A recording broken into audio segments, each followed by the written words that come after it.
So, let's talk about last night's Money in the Bank. Now, this pay-per-view has divided the WWE fans into two sections. Sections that either enjoyed it, or sections that utterly hated it. Now, people have their reasons for liking this pay-per-view and not liking this pay-per-view. And, you're allowed to like and dislike whatever you want. That is completely fine. But I think I'm on the side that actually thoroughly enjoyed it. Now, I'm not going to say that this pay-per-view was fantastic by any means necessary. But I managed to have some fun with it. Now, let's talk about the obvious. Let's talk about the reasons why people did not like this pay-per-view. And it was mainly due to the booking of this pay-per-view. The booking in this pay-per-view was not very good. Especially for the women's ladder match. Now, I have nothing against Carmella. I think they did a good thing by letting her win. But the way she won, I had a bit of a problem with.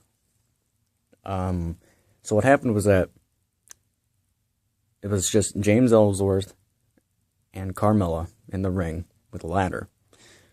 Carmella couldn't get up because she was knocked out or something, or she couldn't stand up because she must have been exhausted of some kind. I don't know. She couldn't stand. But so Ellsworth tried to wake her up, and she wouldn't wake up. So he had the bright idea to actually climb up the ladder himself, retrieve the briefcase for her, and then drop it down to her so she could catch it and win. Now,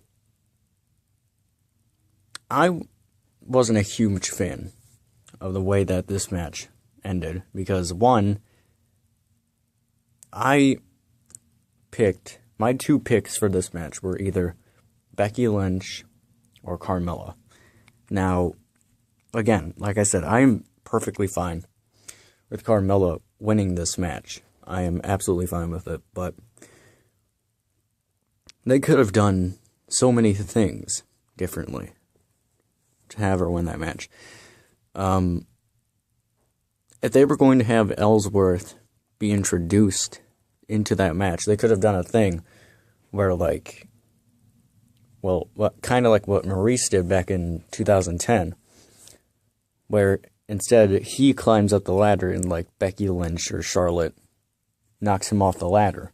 They could have done something like that. That would be kind of funny and actually kind of awesome, considering the fact that at WrestleMania, Becky hit the Bexplex on Ellsworth in the middle of the match, which was awesome to see. But they could have had Carmella win it for herself, but no, they had to have Ellsworth win it for her. Yeah.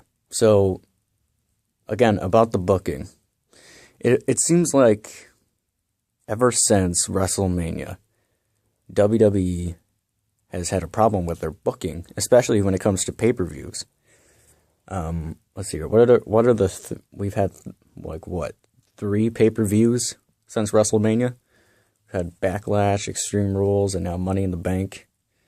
And all those pay-per-views were, they all suffered from kind of the same thing, or at least it's what I've heard. They all suffered the same thing, and that was the problem with their booking. Pay-per-views were enjoyable, well, except for Backlash. I, for one, didn't think Backlash was that good. That pay-per-view was actually it was a bit boring. But with the exception of the Nakamura versus Dolph Ziggler match, it was still quite a bore. But besides that, the booking for all 3 of those pay-per-views were a bit all over the place. It was 50-50 booking. And what culture wrestling and Going in Raw, Steven Larson Going in Raw, have mentioned it, and sometimes it's a good thing, sometimes it's a bad thing. Now, like I said, that's been going on since WrestleMania. And WrestleMania was actually the last pay-per-view, I believe, that I, for one, actually remember going, that was really good. Because this year's WrestleMania was pretty good. It was way better than last year, that's for sure. But, yeah, like, this pay-per-view, Money in the Bank especially, suffered from a huge amount of just awful booking. Now, okay, I feel like awful is too strong of a term. So, I'm going to say it differently. This pay-per-view suffered from bad booking. Now, the booking, there was some of it that was actually acceptable. Like, I am totally fine with Baron Corbin winning the Money in the Bank men's match. Personally, I kind of wanted to see Sammy win it, but, you know, I'm totally fine with Corbin winning it because he is more... He could develop his character more than just boring old Baron Corbin, you know, who talks like this, can't really cut a promo right. You know, maybe he has some time to develop his character now that he has that briefcase.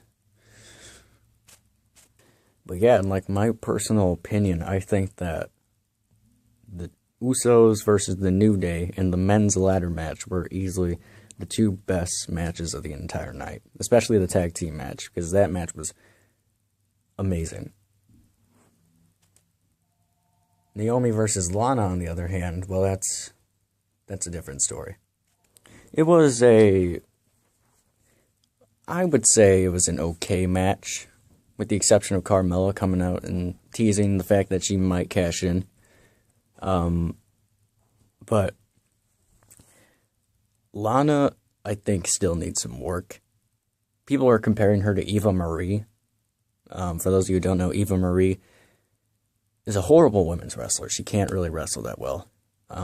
But I wouldn't say Lana is as bad as Eva Marie. I wouldn't say that. Does she need some work still? Yeah, she still needs some work in the ring. But she still has some ring awareness, at least. So, she's got that going for her. And she's flexible. She's very, very flexible. She was throwing a lot of kicks in that match. That looked like they were very hard to do.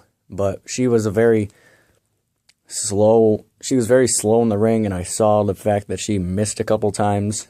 And, like, she didn't really come close a whole lot with her attacks. And I know that they're not supposed to come close, but at least they didn't. Like, they have to make it seem like it hurt. Lana was slow with her strikes, and she even missed a kick twice. Like, she missed 2 kicks. And on top of that, she had slow, very, very slow kidney punches. And, yeah. But, still better than Eva Marie. That's for sure. But, yeah, I still think that she needs some work. Naomi picked up the victory with her submission move. And, again, they teased the fact that Carmella might cash in on Naomi. So, I'm not sure if Carmella might lose the briefcase because of what happened. Because I hear Daniel Bryan is coming back tomorrow on SmackDown Live. He's coming back because he's been gone for a while because of his daughter. So I think that him and Shane might take the briefcase off of Carmella. That, or they're going to do something to Ellsworth. Have him fight all the women. That'd be cool. Then there was the world title match. The WWE Championship match between Randy Orton and Jinder Mahal. I gotta say this. At least this match was better than the match that they had at Backlash. Performance-wise, I still think that Mahal and Orton still need time to work their chemistry together because they don't really have that much chemistry together. But, I mean, Jinder, sorry, I said Ginger. Jinder worked on Orton's knee throughout, like, 72% of the match.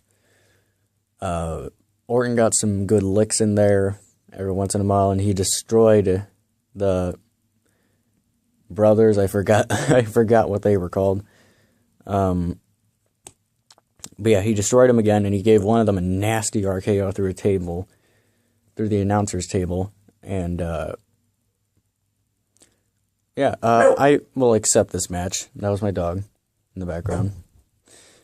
She's barking at something. But anyway, I found that this match was actually quite enjoyable, and it was much better than their Backlash match.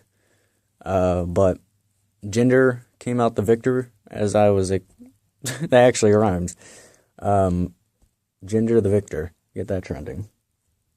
But Jinder came out as he won against Orton in his hometown. Shocker.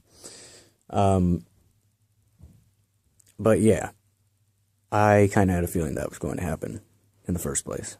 When they said it was in his hometown, I was like, yep, he's losing. And when they said that he was going to be performing, Randy Orton, when they said he was going to be performing in front of his dad and everyone else, every legend, I was like, yeah, now he's definitely losing. So, yeah, I was right. And, yeah, so, overall, I wouldn't say Money in the Bank is horrible. I wouldn't say it was a horrible pay-per-view, but, I wouldn't say it was the greatest pay-per-view either, by any means necessary. It wasn't that good of a pay-per-view, but I found it to be much better than Backlash. But I would give, if I was to rate Money in the Bank 2017, I would give this pay-per-view a 6 out of 10, in my personal opinion. I would give Backlash a 5 out of 10. So, yeah, I enjoyed this one much more than Backlash. But still, wasn't a great pay-per-view, in my opinion. But, yeah, that was Money in the Bank.